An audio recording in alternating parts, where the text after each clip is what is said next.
la khaufun alaihim walahum mereka tidak akan mengalami ketakutan baik kehidupan dunia maupun kehidupan akhir. Bahkan para malaikat itu mengatakan ke wali-wali nahnu awliyaukum fil hayatid dunya wa fil akhir. Kita ini teman kamu, saudara kamu, mitra kamu.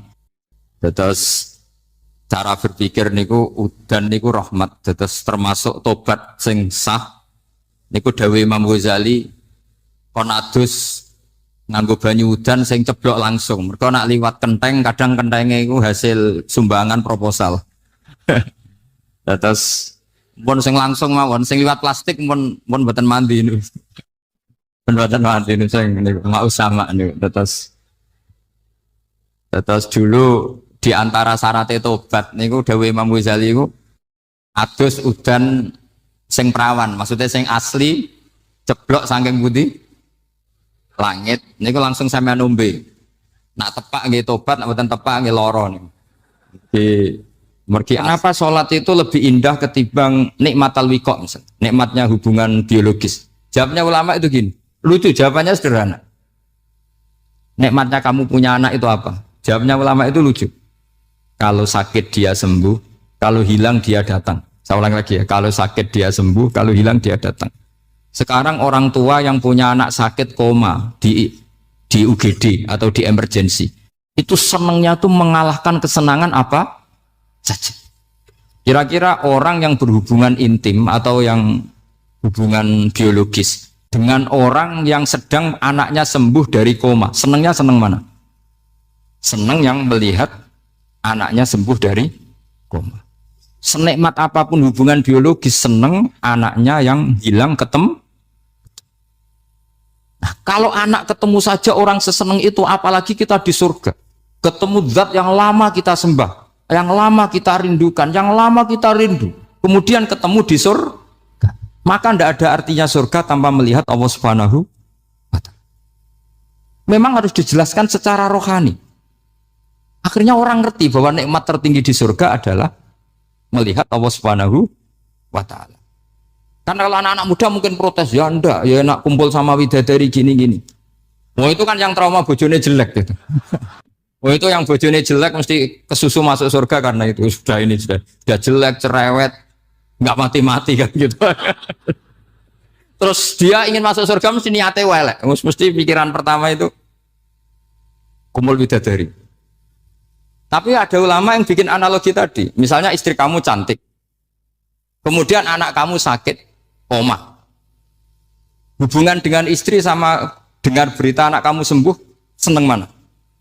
Seneng anak sembuh. Sama anak yang hilang, seneng mana? Anak yang hilang ketemu. Maka terus ulama bisa menjelaskan itu. Kalau orang ketemu anaknya seseneng itu, apalagi ini ketemu Tuhannya yang bertahun-tahun disembah, kemudian tidak pernah melihat. Di surga itu nanti kita melihat Allah Subhanahu.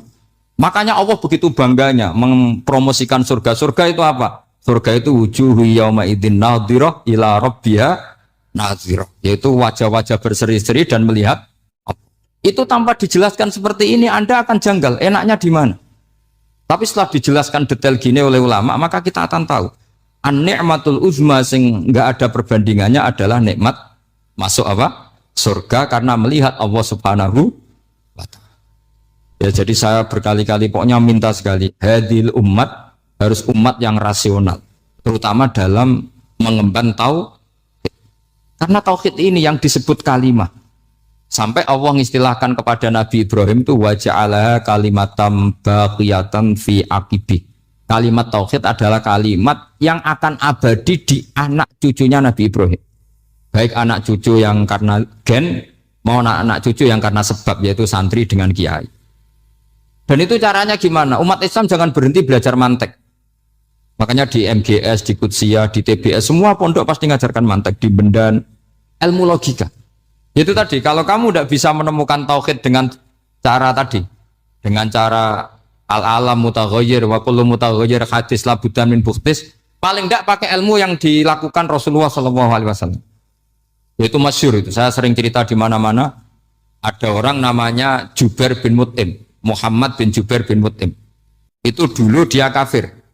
Dia orang pinter sampai dipasrai jadi negosiator untuk mengurus tawanan perang Badar yang ditawan Rasulullah SAW. ketika datang di Medina, delalah pas maghrib, Nabi baca wattur wa kitabim mastur. Di antara ayat yang dibaca Nabi itu am khuliqu min ghairi syai'in. Masa manusia sebanyak ini kemudian mereka diciptakan oleh ketiadaan. Min ghairi syai'in itu oleh ketiadaan. Masa alam raya yang wujud ini, alam raya yang punya eksistensi ini kemudian penciptanya adalah ketiadaan. Padahal wal adamu la yakhluqu wa la yu'assiru wa la kadza wa kadza. Tentu sesuatu yang tidak ada itu tidak bisa dikatakan sebagai pencipta. Wong nggak ada, jadi faktor saja nggak mungkin apalagi jadi pencipta. Itu Nabi habis sholat langsung beliau sungkeman, ya Muhammad, saat ini juga saya iman. Karena logika yang dibangun ayat yang kamu baca itu menghabiskan semua logika saya. Intinya logika tauhid itu akan mengalahkan semua teori non tauhid. Itu yang disebut bal naqdhifu bil haqqi 'alal batili fayadmaghuhu fa idza huwa zahid. Kebenaran tauhid itu akan menghancurkan kekuatan apa saja. Fayadmaghuhu itu di tafsir Tobari disebut dorbatan tasujud dimah. Satu pukulan sing sampai menjadikan otak itu hancur. Lainnya disebut damagho, dimah itu maknanya otak.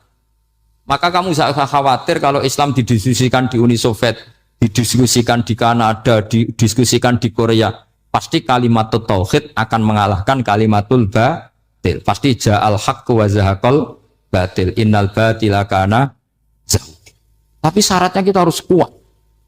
Makanya saya ini senang sekali yang namanya ngaji itu saya senang. Karena saya tadi bercita-cita ingin jadi dosen setelah mati. Karena di dunia sudah tidak jadi apa? Dosen. Saya ingin seperti Imam Amudi. Pertama ketemu Allah, beliau disuruh ngajar malaikat tentang ilmu apa? Matematika yang mengarah ke tauhid. Jadi diajarkan. Kamu tahu angka 2, angka 3, angka 4, semuanya bersumber dari angka 1. Berarti semuanya berawal dari 1. Gak tahu setelah itu malaikatnya dites lagi apa enggak, tahu. Pokoknya pas itu malaikat ya paham semua. Oke. Kayak apa hebatnya umat Rasulullah Shallallahu Alaihi Wasallam? Karena akalnya kuat. Sehingga kita harus kuat. Sehingga kalimat yang benar disebut kalimatul haqqin alaiha nahya wa alaiha. Nah, kalimat yang salah disebut kaburat kalimatan takhruju min afwahim. Kalimat menjadi kalimat karena diucapkan. Tapi tidak menunjuk hakikat. Kayak ini misalnya, ini tutup, ini putih. Terus saya katakan hitam.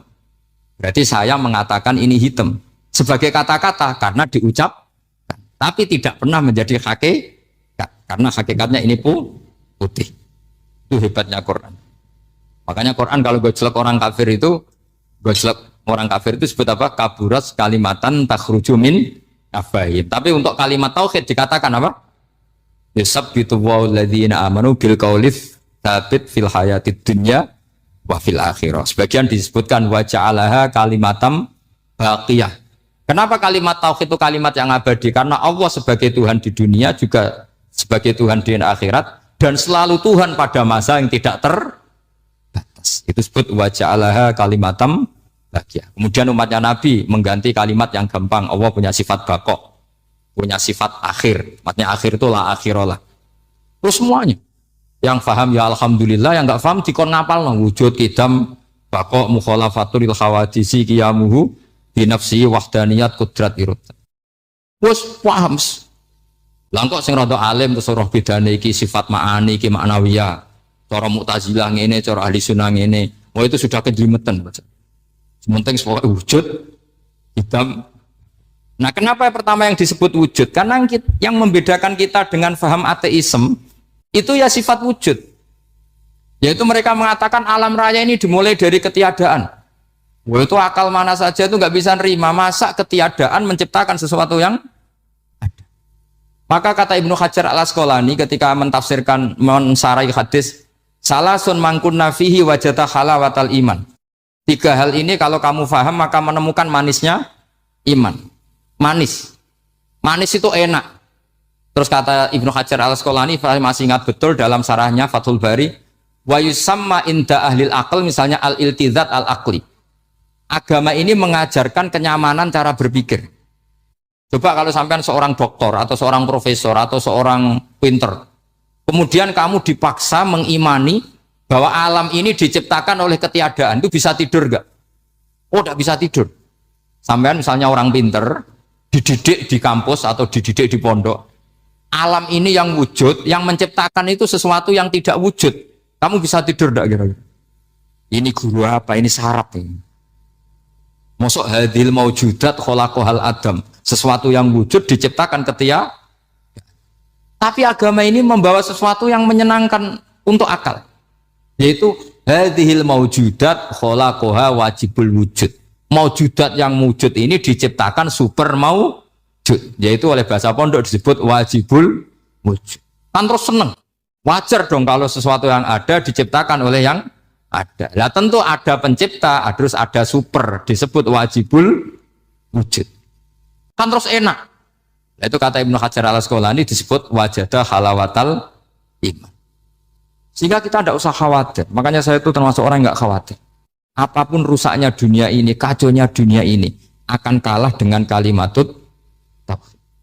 Karena kalimat ini ketemu apa saja pasti menghancurkan. Yaitu disebut bal naqdhifu bil haqqi 'alal batil fayadmaghuhu fa idza huwa zahid. Kalimat hak ini akan menabrak apa saja. Dan yang ditabrak pasti hancur. Makanya sama tidak usah khawatir misalnya ada negara ateis di Cina, di Korea. Kita yakin asal yang diteliti itu agama Islam pasti menang.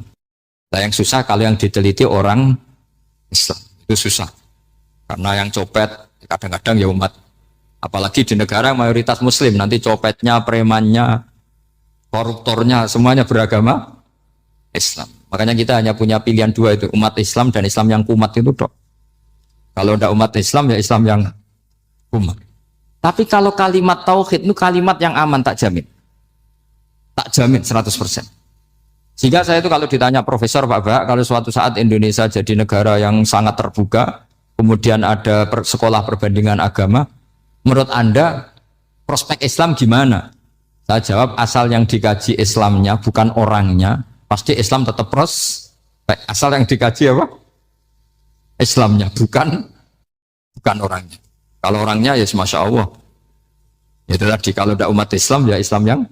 Terus kalau matur nuwun sangat dengan hormat teng Raden Asnawi, beliau sekarang generasi keempat ya, wonten sing generasi ketiga.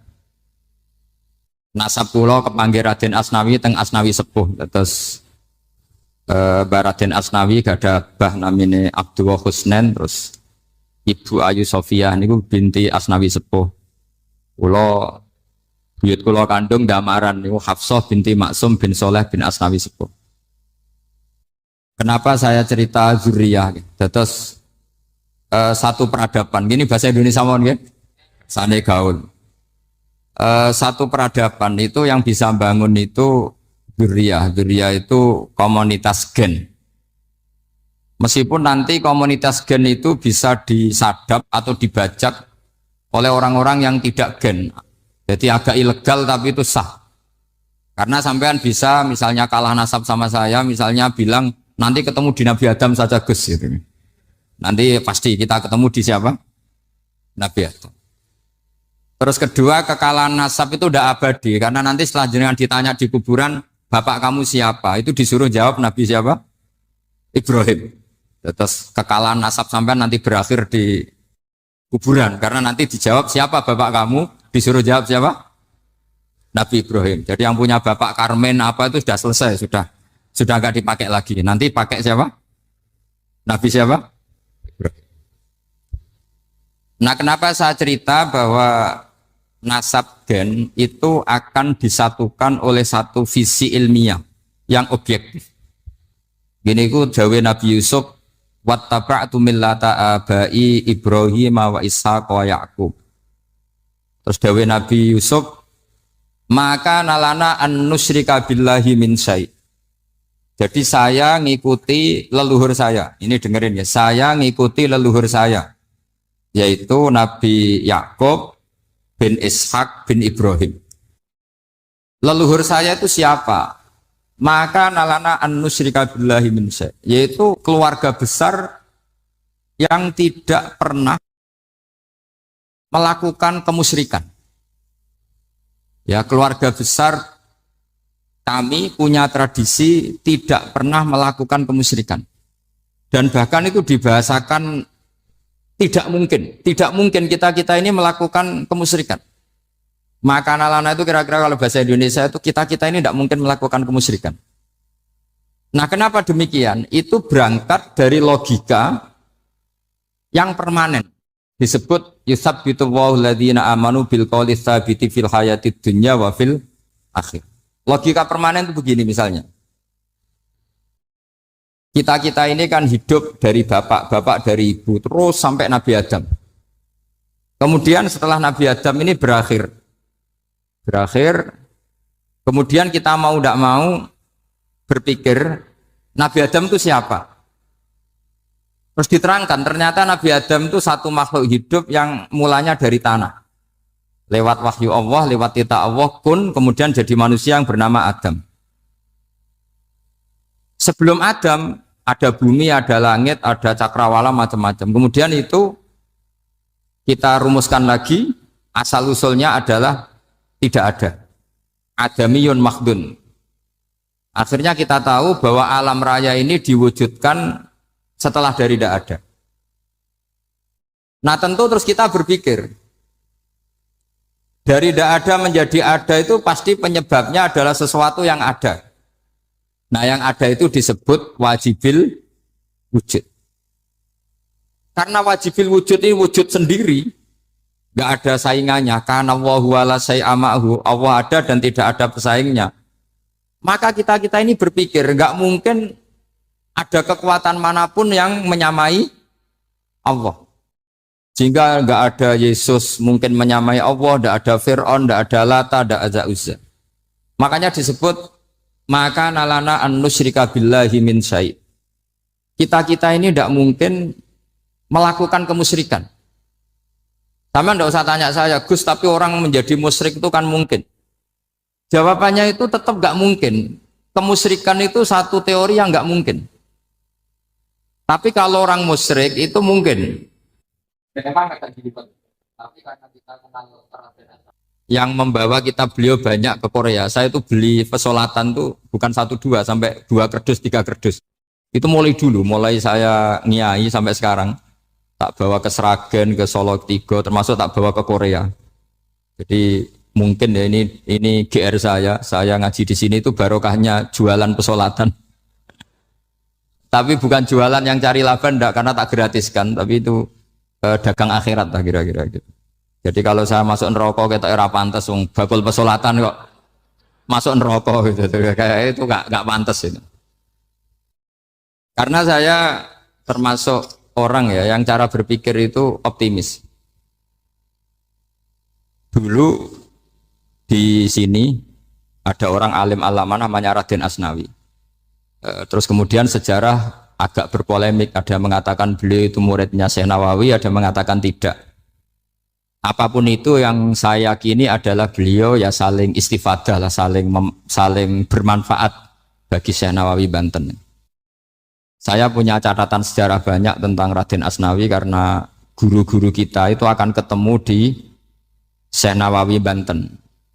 Yaitu kita tahu misalnya saya ngaji Mbah Mun ngaji Mbah Zubair misalnya ngaji Syekh Fakih Mas Kumambang, ngaji Mbah Mahfud, terus ngaji Sayyid Abi Bakar Sato, terus ngaji Sayyid Zaini Dahlan. Kalau keluarga sini mungkin misalnya Gus Hafid, Mbah Niam, Mbah Zuhri, terus Raden Asnawi. Raden Asnawi kita tahu nikah dari istri mudanya Syekh Nawawi, yaitu Nyai Hamdana. Saya sering diceritani Mbah Mun, terus Nyai Hamdana punya anak yang namanya Zuhriyah dari Syekh Nawawi. Kemudian setelah dinikahi Raden Asnawi punya anak namanya Zuhri, Minan, Ni'am, terus sampai ke Gus Hafid itu, Hafid bin Ni'am. Kenapa saya cerita ini? Karena kealiman itu adalah sesuatu yang dibanggakan Allah. Imam Amudi itu ulama ahli matematika. Jadi ada ulama itu ahli matematika. Dia nggak pernah ngajarkan pesolatan, zakat, sholat, tapi dia ngajar matematika. Kemudian dari matematika itu beliau menjadi ahli tauhid.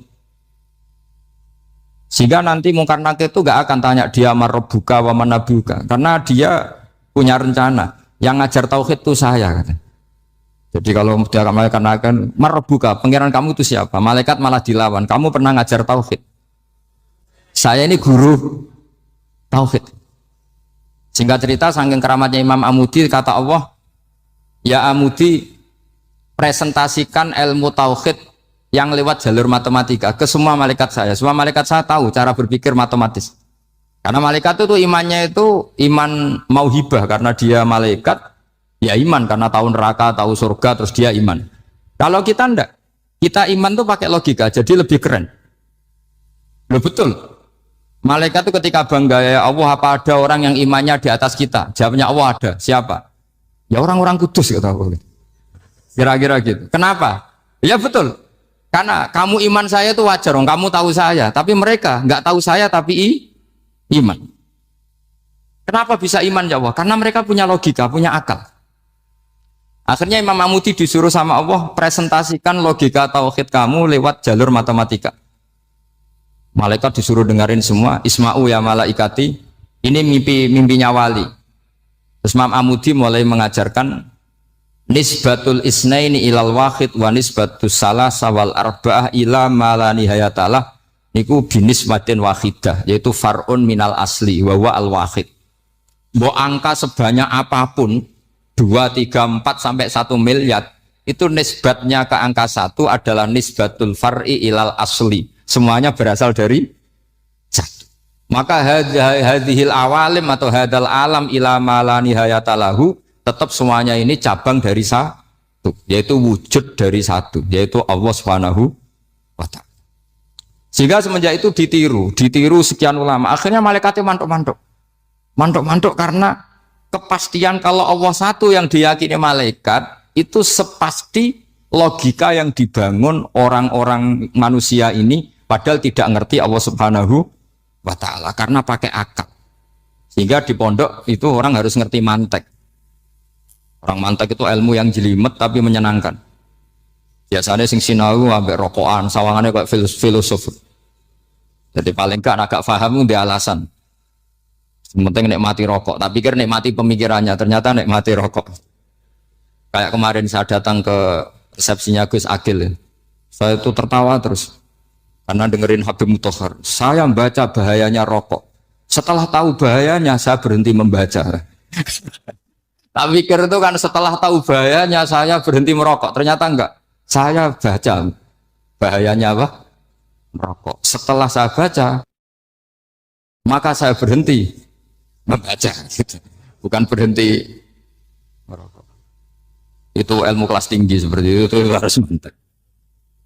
Pernah beliau ditegur dokter, Beb, kalau rokok terus nanti mati. Tenang saja, saya masih bawa korek.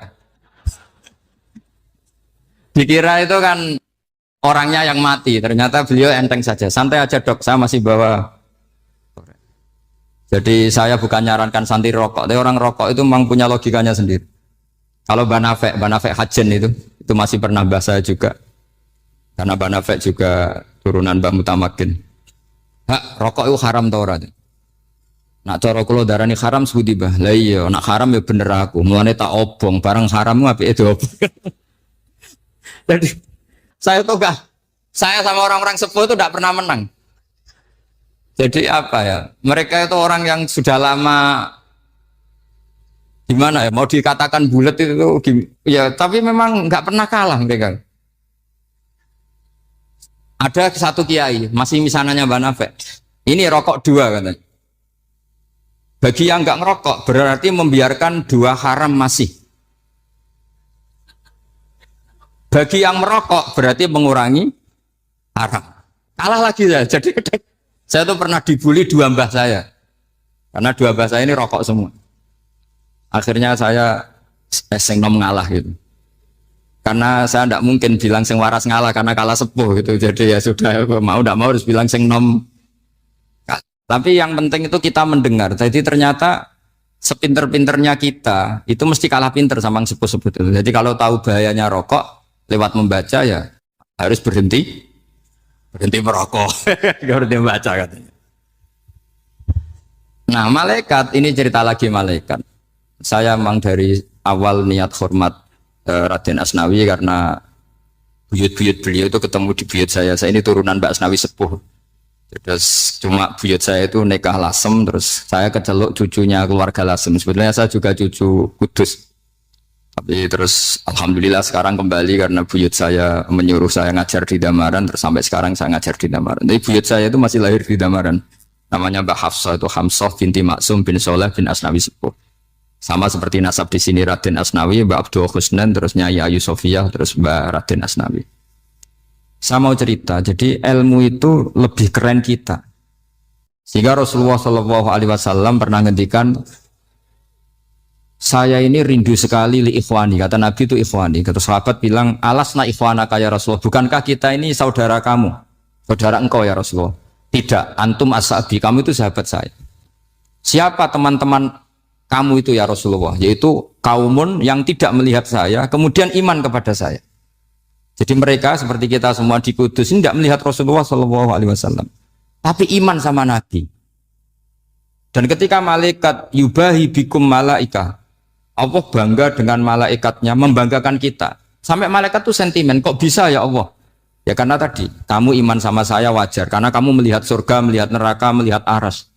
Sementara orang Kudus coba ngelihat apa? Paling simpang 5, apa simpang 7 itu.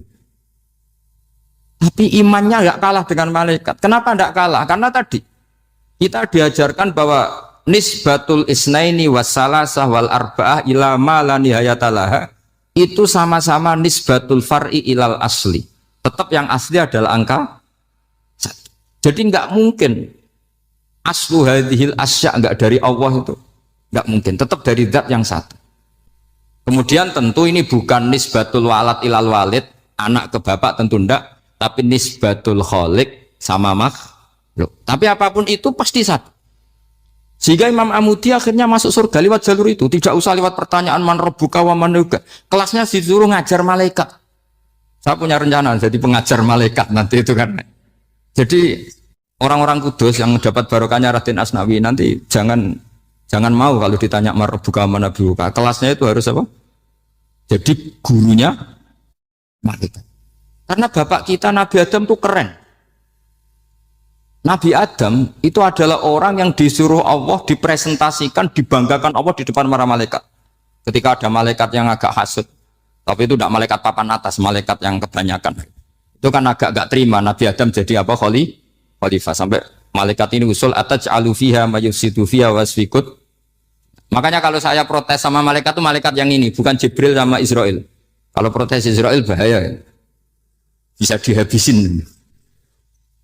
Saya pernah ditanya seorang kiai, Gus jenengan gojlok malaikat kok berani? Ya karena malaikat yang jenis ini pernah gojlok Nabi siapa? Adam. Enggak percaya kalau Nabi Adam itu layak mimpin, sampai protes ataj'alu fiha may yufsidu fiha wasfikut. Tapi apa yang terjadi? Allah mengajarkan satu ilmu di Nabi Adam, kemudian disuruh meresentasikan. Qala ya Adamu ambihum bi asma'ihim. Adam, coba kamu presentasikan ilmu kamu. Nabi Adam fasih mempresentasikan ilmu, kata Allah, kamu bisa enggak sepinter Nabi Adam? Enggak bisa ya Allah. Makanya sudah saya bilang ini a'lamu malah. Saya lebih tahu siapa yang layak mimpin. Jadi layak mimpin itu pertama harus kuwatul ilm. Ilmunya itu harus kuat. Nanti saya akan cerita hubungannya Raden Asnawi dengan Syekh Nawawi. Apa itu hubungan teman, apa murid guru, itu memang masih jadi polemik sampai sekarang. Kalau saya ya keyakinan saling istifadal. Ini bahasa netral, tidak murid guru tapi saling apa? Istifadah.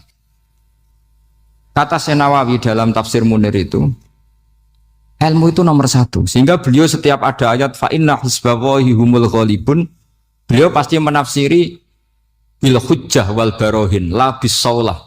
Saya masih ingat betul takbirnya, memang saya hafalkan. Tapi bukan untuk modal pidato, boten. Modal sebagai wong alim. Kalau pidato gampang. Pidato itu semua orang bisa. Kalau jadi orang alim itu tidak gampang. Lebih susah lagi wong alim berpidato. Itu kalau nggak pernah mbah saya tidak mau. Karena memang saya terkenal nggak suka pidato. 1 memang nggak bisa. Nomor 2 tidak ingin. Nomor 3 ya rugi. Karena pidato itu nasib-nasiban. Kalau nasib baik kamu tidak paham itu, wah Gus Ba ilmunya tinggi sehingga kita tidak paham itu kalau nasib baik. Kalau nasibnya ada baik, nak ngendikan bulat sama itu tepat-tepatan. Dan Syekh Nawawi itu benar, Raden Asnawi juga benar, semua guru-guru kita benar. Karena agama ini sebetulnya bukan masalah negara, tapi masalah logika yang sehat. Uni Soviet itu pernah mengkooptasi Uzbek, Ceknya, Tajikistan. Itu 100 tahun. Orang dipaksa ateis. Tapi orang-orang Uzbek, saya sering ketemu lama Uzbek, kadang ketemu di Korea, kadang di Malaysia. Orang-orang Uzbek itu punya basement di bawah tanah. Kemudian di bawah tanah ini mereka ngajarkan tauhid. Ngajarkannya ya gampang. Misalnya ini sesuatu yang ada, iya ini. Ini ada penciptanya enggak? Ya ada. Siapa? Tukang katanya. Yang penting itu enggak ada logika bahwa sesuatu yang ada disebabkan oleh ketiadaan. Lah orang komunis, orang ateis itu orang yang mengatakan alam ini didahului oleh nihilisme, oleh adamiyah. Masuk akal enggak sesuatu yang ada, penciptanya sesuatu yang tidak ada. Sehingga orang anak-anak Uni Soviet itu enggak pernah kepikiran membenarkan ateis, itu enggak pernah. Bareng Uni Soviet ada itu Glasnost Perestroika itu kemudian hancur, semuanya langsung menjadi negara Islam, termasuk Uzbek, Tajikistan, karena diajari ilmu. Bahwa ilmu itu yang enggak pernah kalah oleh negara. Sehingga saking pedenya Rasulullah SAW ketika Sulhul Hudaybiyah, ini agak jelimet, tapi gampang dicerna. Sulhul Hudaybiyah itu satu perjanjian yang semuanya merugikan Rasulullah. Yaitu kalau orang kafir masuk Islam disuruh kembalikan ke kafir, karena kafir itu bagi mereka habitat. Islam itu hal yang baru. Tapi kalau orang Islam menjadi kafir, nggak boleh kembali Islam, berarti kembali ke habitat. Semua perjanjian itu merugikan. Sampai masyhur Sayyidina Umar protes ke Rasulullah, jenengan masih nabi. Itu kan ekstrim tanya. Jenengan sampai sekarang masih nabi? Ya, saya masih nabi. Kenapa tanya demikian? Karena semua perjanjian merugikan Islam, menguntungkan orang apakah? Semua sahabat sebetulnya persis Sayyidina Umar protes, kecuali Abu Bakar. Lama-lama akhirnya di antara perjanjian itu berbunyi begini. Tapi saya minta satu hal. Orang boleh mendiskusikan Islam tanpa tekanan. Itu saja permintaan Nabi. Orang boleh mendiskusikan Islam secara bebas, tidak tertekan. Karena orang-orang kafir melihat itu hal yang biasa. Ya nggak masalah Muhammad. Akhirnya orang diskusi. Islam itu apa sih? Islam itu orang yang menuhankan Allah. Allah itu siapa? Zat yang menciptakan langit dan bumi. Lama-lama orang kafir berpikir, wah keren. Tuhannya Muhammad bisa bikin langit dan bumi. Nggak kayak Tuhan kita, malah kita yang bikin. Jadi mulai debat itu mulai.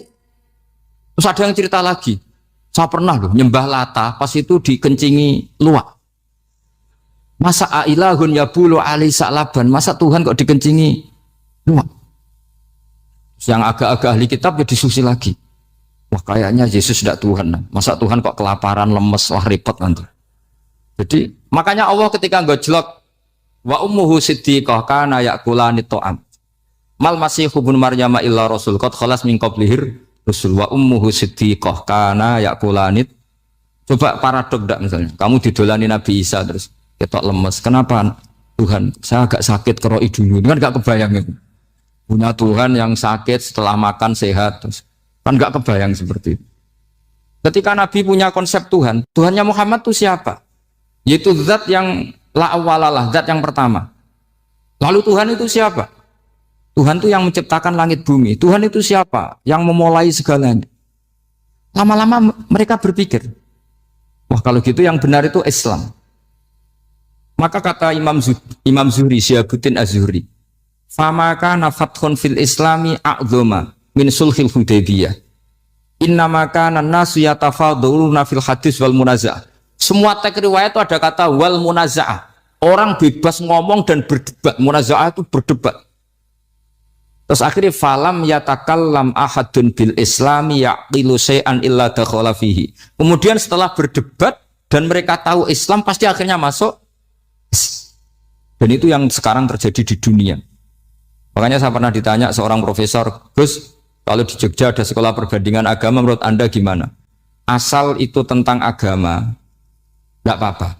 Tapi kalau yang dibandingkan umat Islam itu jangan. Karena nanti kalau di Indonesia kira-kira yang copet itu ditanya agamanya juga Islam, yang koruptor juga Islam. Jadi kalau yang dikaji Islamnya enggak apa-apa, tapi orangnya jangan kata saya. Karena yang bulat ya banyak. Yang nggak sholat ya banyak. Tapi kalau Islamnya saja, misalnya adu konsep tentang Tuhan. Masyhur kita mungkin banyak yang melihat itu debatnya Stanley Fischer sama Ahmad Didat itu. Tuhan kamu siapa ini itu sama Didat cerita Tuhan saya itu lam yalid walam yulad walam yakul lahu kufuwan. Itu spontan ada seorang mahasiswi bilang sepertinya Tuhan Anda lebih menarik. Karena Tuhan Anda yang menciptakan langit bumi, yang Tuhan ini kok lahirnya sudah di bumi, masa lahir-lahir langsung jadi Tuhan. Jadi akhirnya falam yatakallam ahadun bil islami yaqilu syai'an illa dakhala fihi. Sehingga agama ini apa? Agama itu adalah kalimat tauhid. Kalimat itu apa? Logika yang terbangun. Nah, ketika logika itu terbangun maka disebut yusabbitu wallahu alladzina amanu bil qaulis tsabit fil hayatid dunya wa fil akhirah. Allah itu akan menetapkan satu kaul, satu presentasi ilmiah atau satu kesimpulan ilmiah. Yang kesimpulan itu nyata benarnya. Dan ini akan nyata terus baik di kehidupan dunia maupun kehidupan apa? Akhir. Seperti Allah sebagai Tuhan. Itu akan nyata terus. Di dunia Allah ya Tuhan, nanti di akhirat juga Tuhan. Tapi Tuhan selain Allah, maka menjadi Tuhan ini nunggu ada yang menuhankan. Misalnya Fir'aun, itu jadi Tuhan karena ada yang menuhankan. Sekali dia mati, dia sudah aset wisata, bukan Tuhan lagi. Makanya gejolokannya orang ulama Arab, kalau ketemu ulama Mesir, kalau gejolokan itu lucu. Orang Arab, ada Abu Jahal, Abu Lahab, penggaweane ngusir Nabi. Gitu. Itu gejolokannya ulama Mesir. Kata ulama Arab, kamu gayanya benci Fir'aun, tapi rizki kamu dari wisata melihat Fir'aun.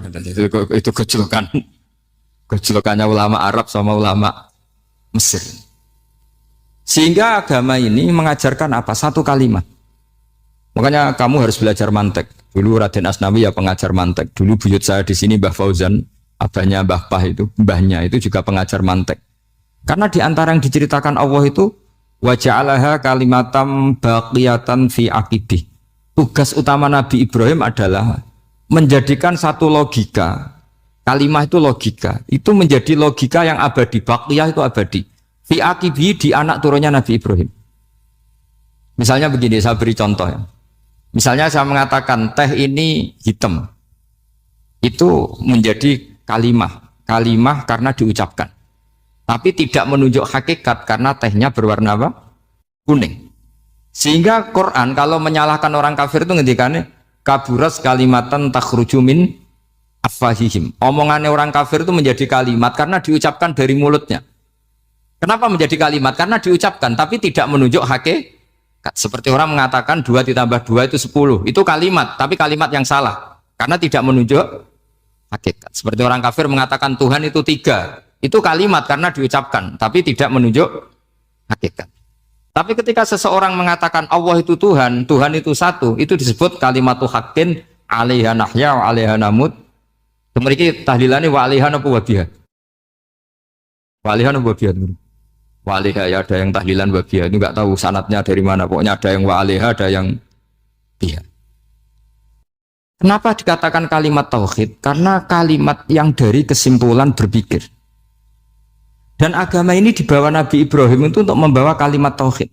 Ciri utama kalimat tadi, kamu yakin seyakin-yakinnya bahwa nisbatul snaini wassalasah wal arba'ah ila ma la nihayatalaha itu kanis batisnain ilal wahid, yaitu semuanya far'un minal asli, aslinya adalah wahid. Sehingga di kitab, saya pernah ngaji Mbah Mun, namanya kitab Al-Husunul Hamidiyah, itu dikarang oleh ulama-ulama sekarang, itu diajarkan di MGS, ini mbah-mbahnya Gus Akil pendirinya madrasah MGS, itu ada gambarnya di situ ada gambar piramida, ada gambar hewan, ada gambar pohon. Kata yang ngarang, gambar sedetail ini, sejelimet ini dimulai dari nuktah wahidah, tetap dimulai dari satu titik, dan ini disebut nuktatil wujud. Jadi orang kudus sebanyak ini tetap dimulai dari satu orang, yaitu Adam. Adam dimulai dari ketiadaan. Lalu siapa al-mujid? Wujudnya siapa?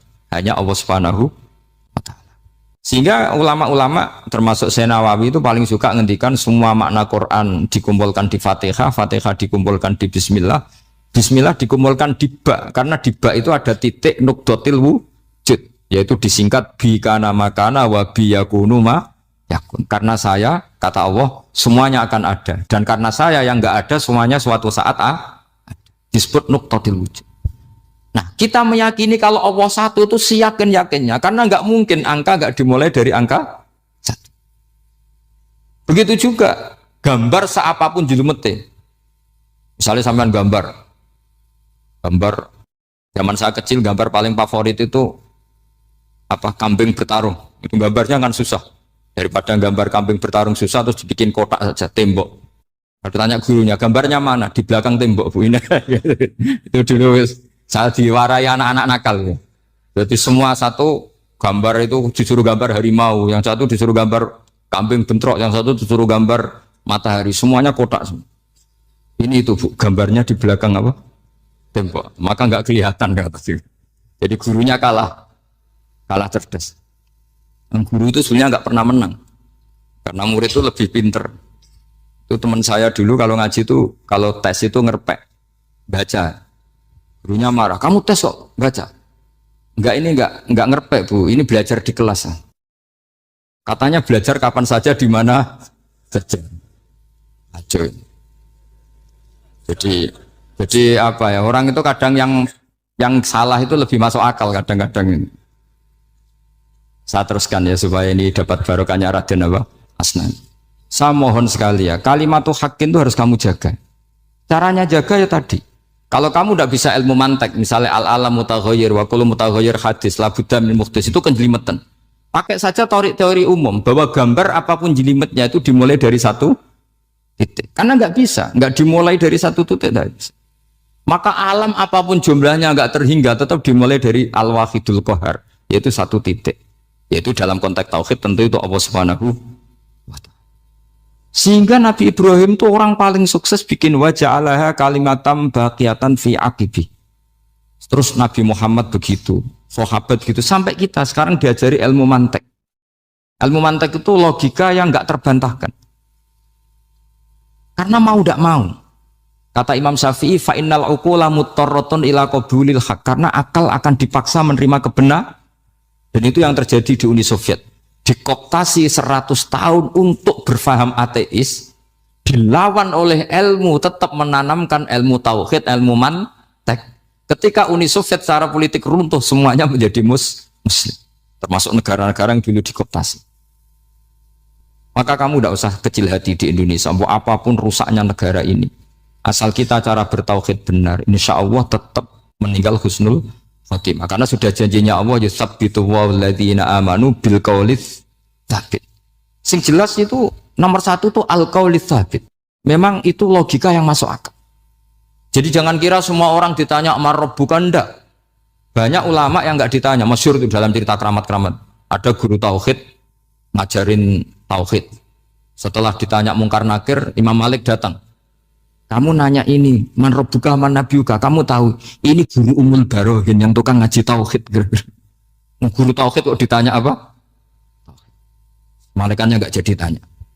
Dan saya percaya cerita-cerita seperti itu karena secara umum itu ala inna auliya Allahi la khaufun alaihim walahum yahzanun lahumul busyra fil hayatid dunya wa fil akhirah. Artinya kalau wali itu kok ditanya mungkar nakir berarti ngalami ketakutan. Karena di situ kan digambarkan mungkar nakir itu sewangar, bawa godam. Kalau yang tanya nggak bisa dipukul sampai ajur sak walang-walang. Pokoknya ceritanya kan seru seperti itu. Nah itu kalau betul begitu terus ayat la khaufun alaihim walahum yahzanun kayak apa? Makanya dalam kitab Nasoihul Ibad itu ada cerita ini. Sampean boleh nggak sependapat dengan saya, tapi semoga nasib sampean nanti digebuki malaikat. Karena orang itu akan mengalami seperti yang dirasakan. Anak indadoni abdibi. Saya tidak bayangkan akan mengalami itu. Makanya saya ini ngajar tauhid terus. Paling tidak kalau ditanya marabbuka manabuka, sampean tahu profesi saya. Saya ini pengajar tauhid. Dan biji saya 9. Dulu saya di MGS, kalau ada teman bijinya tauhid kok 4, segala ahli swarga, tauhidnya jeblok. Dari kalau bijinya 4 segala ahli swarga, tauhidnya apa? Jeblok. Tapi yang bijinya 9, ahli swarga, tauhidnya itu, saya dulu bijinya 9. Terus 9 terus sampai tamat. Karena nggak ada biji 10. Karena kalau 10 itu kan terlalu sempurna, nggak baik lah manusia kok sempurna gitu. Jadi sudah 9 aja kan. Tapi sebetulnya pantasnya ya dapat 10. Mergo sakake, mergo tenan enggak tahu saya. Di Nasaihul Ibad itu ada cerita gini dan saya percaya itu. Di sarahnya itu. Juga di sarah apa itu yang di sarah Syekh Nawawi itu. Pokoknya saya kalau ingat Raden Asnawi pasti ingat Syekh Nawawi. Saya tidak memastikan apa murid guru apa saling istifadah, yang jelas itu teman dekat, teman fil ilm. Sayyidina Ali itu pernah minta kasaf sama Allah. Saya percaya tidak semua orang alami marbuka ditanya itu. Ya Allah, saya minta kasaf itu ngerti alam gaib. Ingin tahu Umar. Jadi diam-diam Sayyidina Ali itu ya mangkal sama Sayyidina. Wong kok keras ngon. Agar wong kok tahu disentak, jajal wani nyentak malaikat Torah itu kata Sayyidina. Jadi dia minta kasaf karena kenangannya dia melihat Umar itu semua orang pernah disentak sama Sayyidina Umar itu. Sayyidina Ali minta kasaf, ya Allah saya ingin melihat Umar menghadapi mungkar nakir. Masih garangkah apa enggak? Itu dah itu tidak. Minta kasaf. Pas kasaf beliau bangun dari kubur duduk. Dilihat sama Sayyidina Ali ini ngalami kasaf. Sama ndak usah tanya. Ndak wali kok tanya. Ya sudah pokoknya percaya aja. Akhirnya malaikat mungkar nakir datang. Itu di situ digambarkan matanya itu kalkidril mughalla, kayak apa itu panci yang dibakar. Wah, soalnya seru. Semua nang Sayyidina Ali. Baru ini kamu akan takut gitu. Tapi ternyata enggak. Umar bangkit disentak orang tua itu. Kamu tahu menghadapi siapa? Yang sopan. Oh, ada sontak. Kaget malaikatnya itu karena enggak pernah ngalami disentak. Mungkin itu pertama. Kaget. Memangnya kamu siapa? Saya ini teman kekasih Tuhanmu. Saya yang diandalkan temannya sebenarnya bukan dia. Ana sohibu habibillah. Saya ini temannya kekasihnya Allah.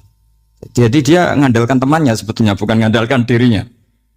Oh kamu temannya Nabi Muhammad? Iya saya Umar temannya Nabi Muhammad. Kamu harus hormat sama temannya kekasih Allah. Terus mulai itu. Akhirnya matur Allah. Ya Allah, apakah prosedur seperti ini bisa dinego? Sama Allah.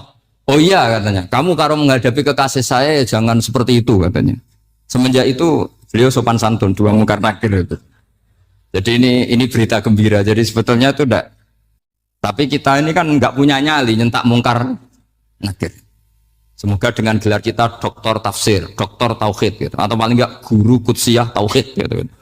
Atau siswa terbaik dalam materi tauhid. Itu harus kamu bawa status. Jadi sehingga nanti ini saya ranking 1 tauhid, masa masih ditanya marbuka waman nabi. Dan itu menurut saya sah. Sama nggak usah protes takbirin tiga, susah usah takbiran. Pokoknya takbirnya adalah wali-wali itu la khaufun alaihim walahum. Yes, mereka tidak akan mengalami ketakutan baik kehidupan dunia maupun kehidupan akhir.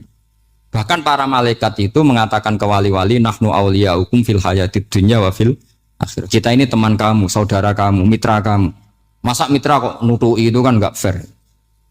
Dan menurut saya paling efektif itu apa? Kamu harus punya rumus tauhid kayak Imam Amudi menemukan Tuhan. Imam Amudi itu menemukan Allah itu lewat ilmu matematika. Dan itu Allah saking senengnya disuruh ngajari para malaikat. Wa ya malaikati isma'u. Kamu harus mendengar, ini orang alim saya yang ahli matematika. Tapi justru itu ngerti bahwa asal usul alam itu minal wahidil qahar. Dari zat yang satu. Akhirnya Imam Amudi mulai ngajar tuh. Nisbatus naini wassalah sawal arba'a ila mana nihayatalaha iku kabeh iku far'ul wahid. Akhirnya malaikat mantuk-mantuk. Nah, iman seperti itu akan setingkat keyakinannya dan keakurasiannya sama dengan imannya para malaikat. Makanya Nabi ngendikan tu baliman amanabi walam yaroni. Sebagian riwayat disebut sab amarot. Nabi ngendikan sampai 7 kali. Betul-benar keren orang yang tidak melihat saya kemudian iman kepada apa yang bisa menemukan itu? Hanya A. Misalnya contoh paling gampang ya yang dialami para ulama. Ya saya ulang lagi yang dialami para ulama ketika menemukan ilmu ya yang menjadikan mereka mahabbah Rasulullah Shallallahu Alaihi Wasallam. Nabi itu paling suka itu sholat. Nabi itu paling senang sama sholat. Wa qurratu aini fi sholat. Terus beliau ngendikan as-sholatu imaduddin. Terus beliau kalau muji sholat itu sundul langit. Sampai beliau kalau banyak masalah itu bilang ke Bilal, arifna ya Bilal, saya kasih istirahat. Itu maknanya mau sholat. Semuanya sholat. Pertanyaannya adalah, Apakah mungkin seorang raja yang ambisi jadi raja, kemudian yang dikampanyakan adalah orang supaya sholat? Tentu kalau Nabi seorang raja, beliau akan kampanye gimana? Narik upeti kayak apa, narik pajak kayak apa, biar Nabi kaya. Enggak. Nabi itu paling tersiksa kalau orang tidak sholat, tersiksa kalau orang tidak sujud. Loh, kalau beliau seorang raja, ngapain mempopulerkan sholat? Maka makna sholat Imaduddin adalah sholat itu tiang agama. Maknanya tiang agama, kamu akan tahu betul kalau dia seorang nabi. Karena apa? Yang diajarkan adalah sholat. Coba untungnya apa bagi Nabi Muhammad ketika umat Islam sholat? Kan tidak ada untungnya sama sekali. Ya clear ya. Jadi terus sekarang masalah nasa mansuh ini kan clear tentang mukaddimah ilmu tafsir.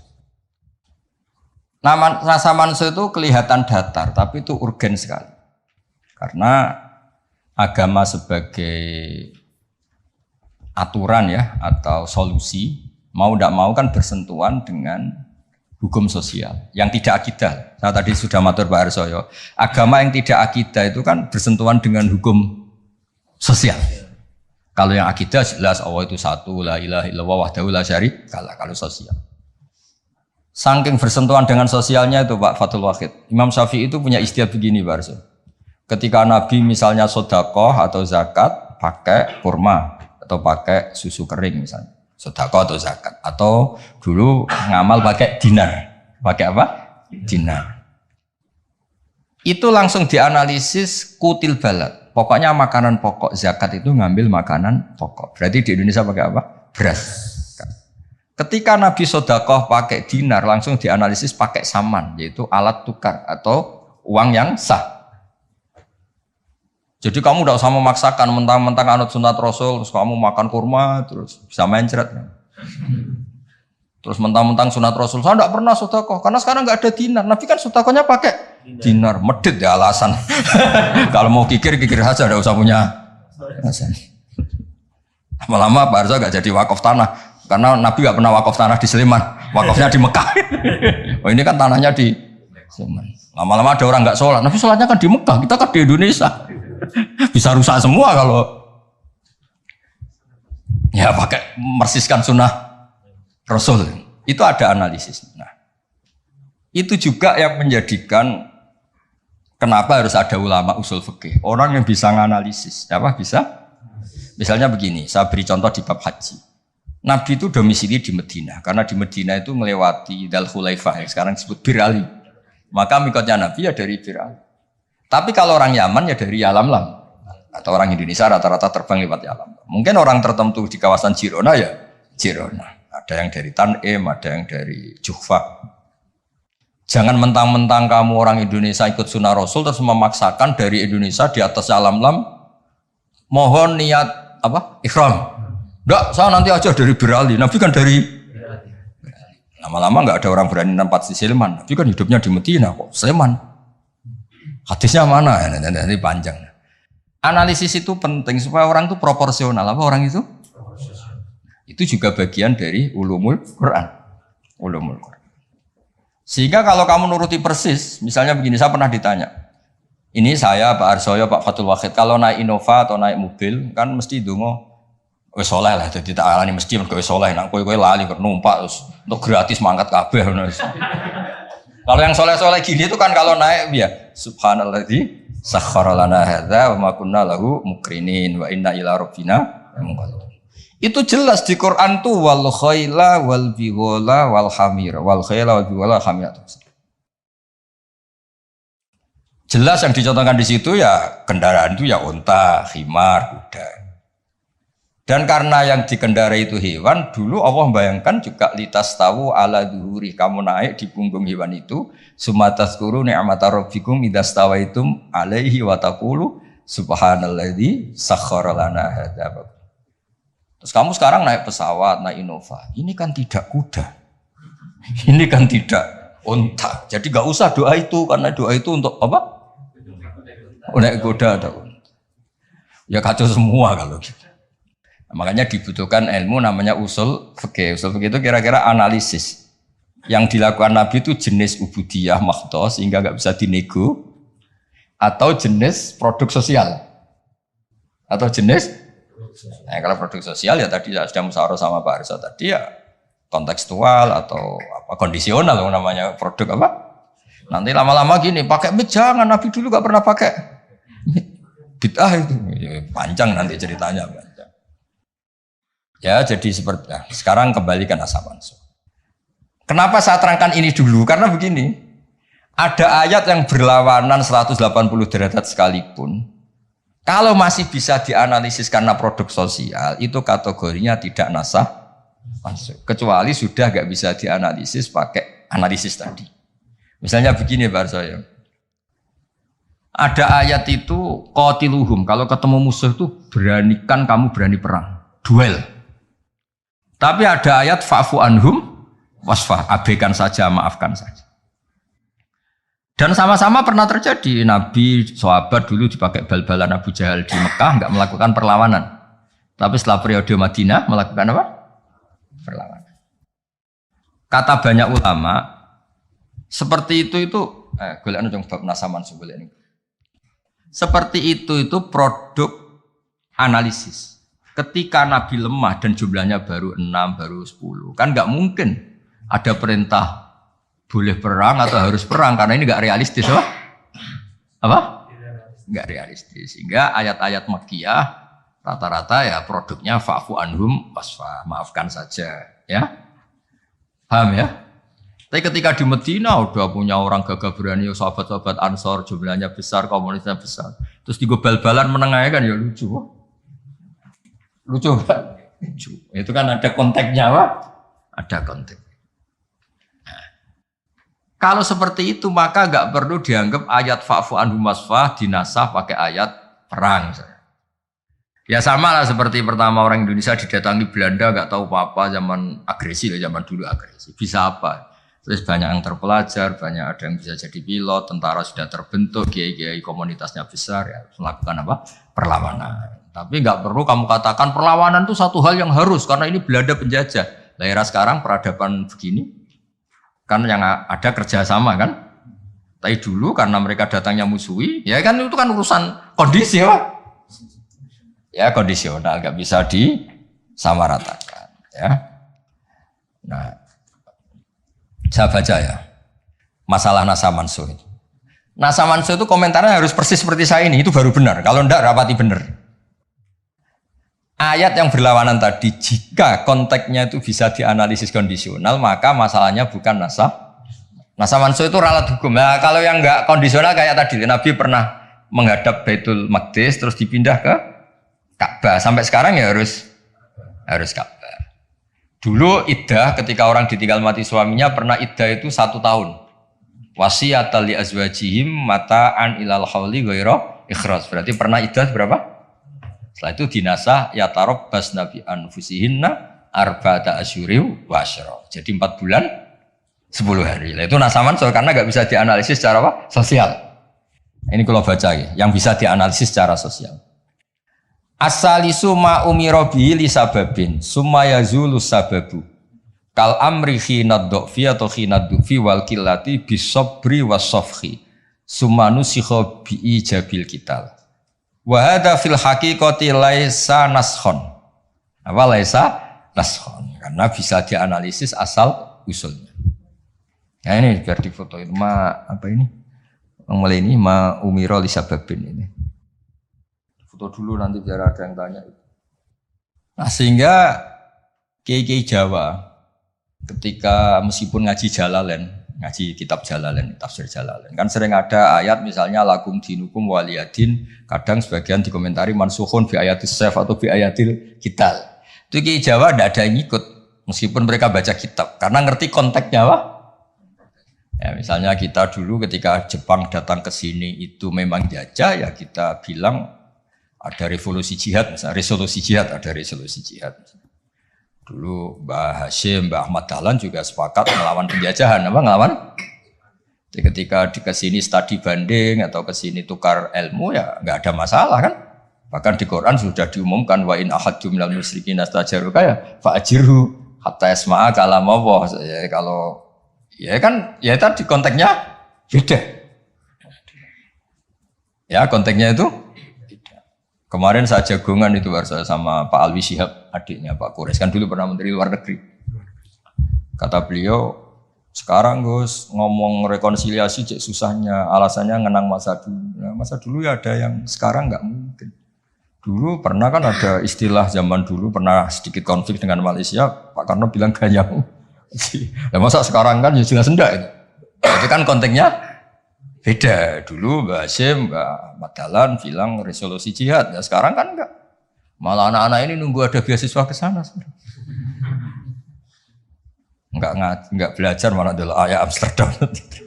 Oh, bal-balan. Apapun itu kan yang seperti itu kategorinya itu ma'uzila li sababin, ma'uzila li sababin. Jadi hilangnya bukan karena hukum nasa manso, tapi karena sebab yang berbeda. Saya tadi jagoan Pak Warsoyo, dulu tuh orang kiai-kiai termasuk buyut-buyut itu ngaramkan orang pakai pantolan ya, pakai celana, pakai apa itu? Dasi. Karena itu londo itu.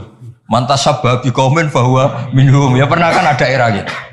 Lah sekarang rektor Universitas Islam Indonesia pakai celana, pakai dasi. Londo itu kalau dulu tuh. Sekarang enggak. Sekarang kalau pakai sarung malah dianggap wow, masalah itu. Kecil saya masih ingat, orang pakai sarung tuh gak dianggap sunat. Karena dulu katanya, cerita dulu. Wong sing nganggo sarung kalau Upiok kalah terus kemulan turun ning rondan. Dari dulu pernah. Loh iya tak cerita kuno dulu tuh orang kalah main loh. Ini saksinya banyak ini kan. Dulu sarung pernah ya, nasibnya gitu pernah ya. Sekarang saja sarung jadi simbol pakaian apa? Santri. Dulu gak? Ya, masih ingat ya cerita itu. Upiok kemulan, semain kalah, kemulan tidur dia mah. Cakro. Ya terus jangan bilang, oh ini sarung simbol orang kalah apa? Main kalah judi gitu. Jangan. Sekarang konteksnya beda. Nah itu nggak perlu kamu analisis pakai nasa. Maksudnya kalau suatu saat Anda baca ayat yang konteks maknanya kok beda sama sekali, nggak langsung boleh dianalisis itu nasa langsung. Ya aja konteksnya beda. Ya kira-kira gitu harusnya. Jadi di sini redaksinya ma'umiro bihi li sababin summa yazulus sabab. Saya contohkan tapi Pak Fajar nggak usah tersinggung. Misalnya kenapa sih Nabi itu banyak yang poligami? Orang di nikah Nabi itu bangga. Mertuanya ya bangga, iparnya ya bangga. Umatnya ya bangga. Saya tak tahu yang kamu nikah itu bangga apa enggak poligami. Sehingga dulu namanya Juwairiyah itu dulu ketangkep ketika perang. Wah itu orang Bani Mustalik itu bencinya sak pole sama Nabi. Kelompoknya Nabi juga benci sama Bani Mustalik. Setelah Juwairiyah itu dinikah Nabi, semua tawanan sahabat yang di Bani Mustalik dilepas. Azharu Rasulillah, ini keluarga besan. Yang sahabat juga ngelepas Bani Mustalik karena keluarga Bunyainah jaro sekarang itu keluarga besar. Nah, maksud saya cerita saja, ada usaha itu, gak usah cerita saja. Cerita aja cerita, maksudnya cerita. Kalau kamu poligami itu kira-kira istri kamu, mertua kamu, ipar kamu bangga apa? Nek. Maksud saya bukan masalah boleh tidaknya. Kalau bolehnya boleh, lelaki itu boleh nikah berapa? 4. Loh, bukan berarti. Gak maksudnya kalau kamu merasa sunat-sunat banget itu perlu dipertanyakan di bolehnya boleh. Tapi kalau merasa apa? Sunah-sunah banget itu konteksnya itu dong ya. Udah usah diterusin itu banyak agak siap.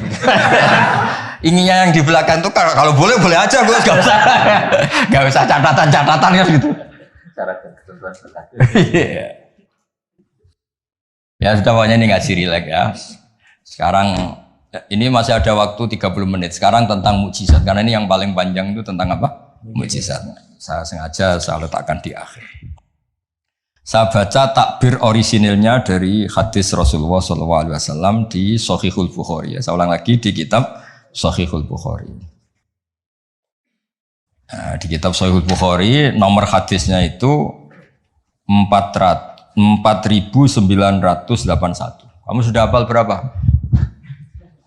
Ya, nomor hadis berapa? 4981. Di antara kebanggaan Rasulullah SAW itu beliau ngendikan, tidak ada nabi kecuali dikasih ayat atau mukjizat yang spektakuler. Kayak Nabi Musa kan bisa kayak simsalabim, mukul belah laut terus kering. Nabi Soleh juga batu besar ngeluarin onta. Ngeluarin onta, keren. Onta kok keluar dari batu besar. Ajaib lah. Nabi-nabi dulu itu ajaib. Tapi yang agak-agak kalau boleh dibahasakan, agak-agak gak rasional itu satu Pak Arsoy. Saya punya kitab namanya Al-Khusurul Hamidiyah. Itu pinternya bukan main yang ngarang. Saya gak pernah jadi rektor Pak, tenang saja. Gak, tetap keren jenengan karena pernah jadi rektor. Itu mau pinter toh gak jadi rektor. Dia bilang gini, mukjizat itu dari kata ajaza yu'jizu ijazan ya kan? Ajaza yu'jizu ijazan. Sesuatu yang bikin musuh itu gak berdaya. Berarti fahuwa mu'jizun fahuwa mu'jizun. Berhubung wakilnya perempuan karena ayat itu kan mu'annas. Akhirnya mu'jizatun. Ya, ini masih punya sisa-sisa dulu ngaji lama ini di Kudus. Nggak tahu jadi begini. Dulu lama ngaji di sini. Ya berarti mukjizat apa? Sesuatu yang bikin musuh itu enggak berdaya. Nah sekarang kata kitab yang saya baca tadi, ketika tidak mampu, ya Fir'aun dan kawan-kawan mampu enggak punya tongkat untuk membelah laut? Enggak mampu kan? Umatnya Nabi Soleh mampu enggak ngeluarin unta dari batu besar?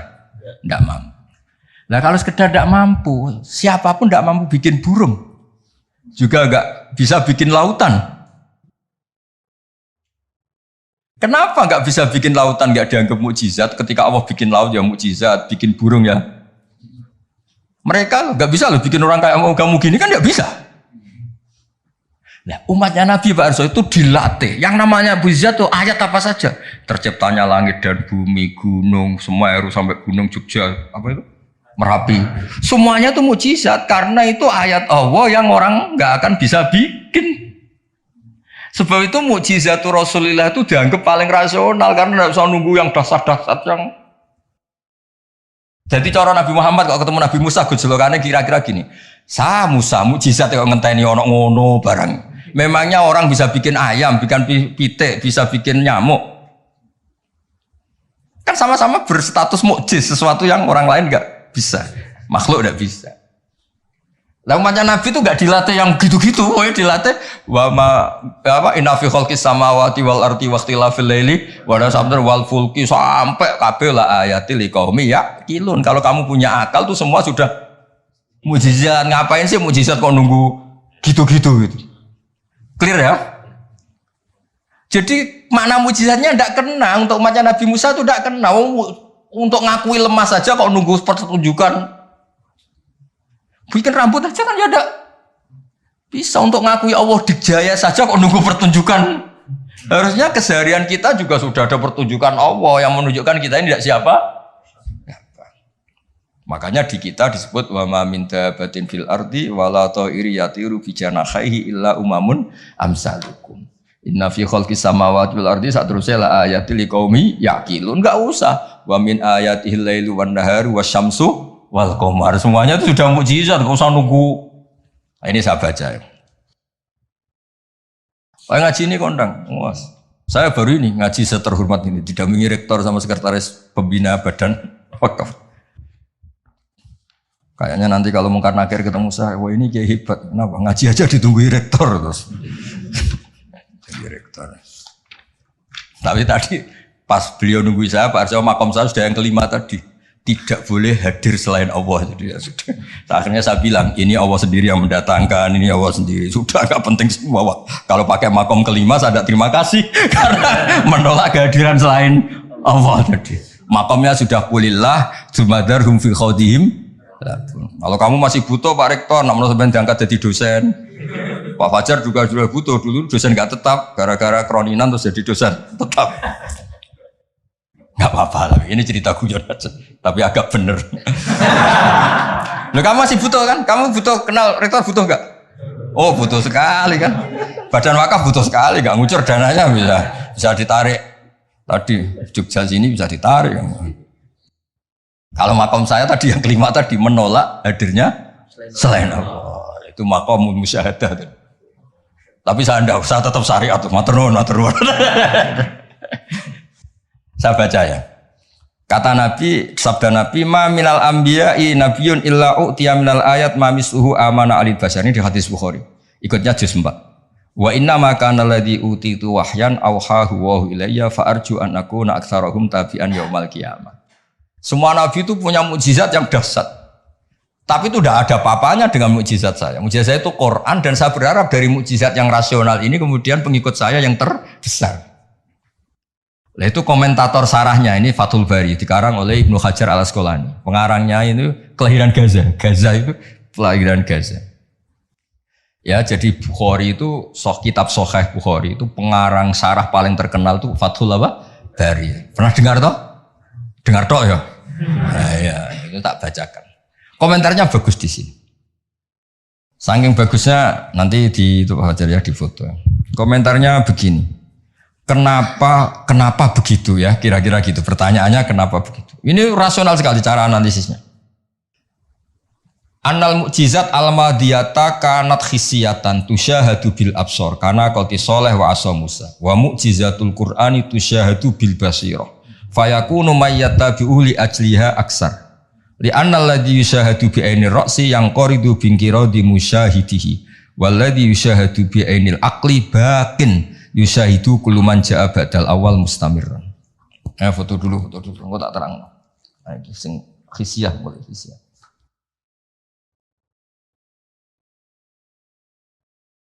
Yang mulai ini annal mukjizat al-madiyah kanat khisiyatan.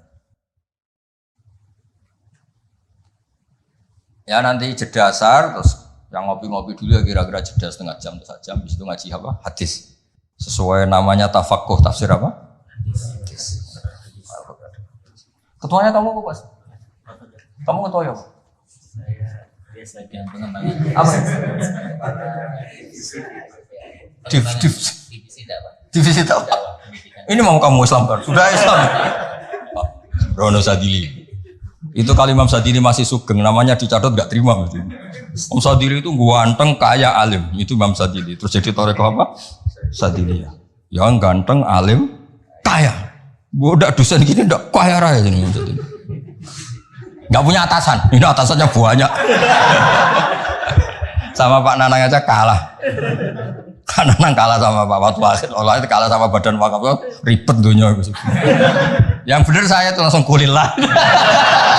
Udah mentah Pak saya. Udah khatam gitu. Begini logikanya. Misalnya gini. Nabi Musa itu Nabi top punya mukjizat tongkat. Tongkatnya satu lagi. Misalnya dipakai Pak Fathul Wahid tidak bisa tak pakai saya. Dipakai ini tidak bisa dipakai itu. Karena hanya satu. Itu pun nggak ada jaminan kalau yang pakai kamu itu mandi. Tongkatnya bisa balelo. Oh, dulu yang pakai Nabi ini kamu apa ini? Ya kan? Tapi kalau mukjizat Quran, logika yang dibangun itu terus menerus. Misalnya begini, saya nyontohkan pekerjaan dan saya ini dengerin betul. Allah itu ketika ngeritik sesuatu yang tidak nyata disebut batil. Batil itu beda dengan maksiat.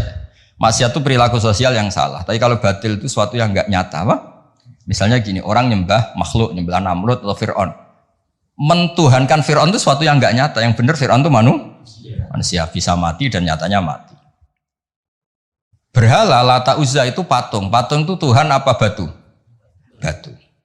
Quran bilang gini. Qul ja'al haqqu wa ma yubdi'ul batilu wa ma yu'id. Hak itu nyata dan batil itu tidak pernah memulai dirinya. Yubdi'u itu memulai dari kata bada'a. Bada'a ya beda'u ikut wazan af'ala jadi abda'a yubdi'u. Kebatilan itu tidak bisa memulai dirinya sendiri. Pernah enggak 1 tambah 1 8? Enggak pernah kan? Nah, sekarang begini. Kemudian Islam yang datang dengan tauhid bahwa sesuatu dimulai dari angka 1. Terus misalnya dilawan, enggak lah. Yang pertama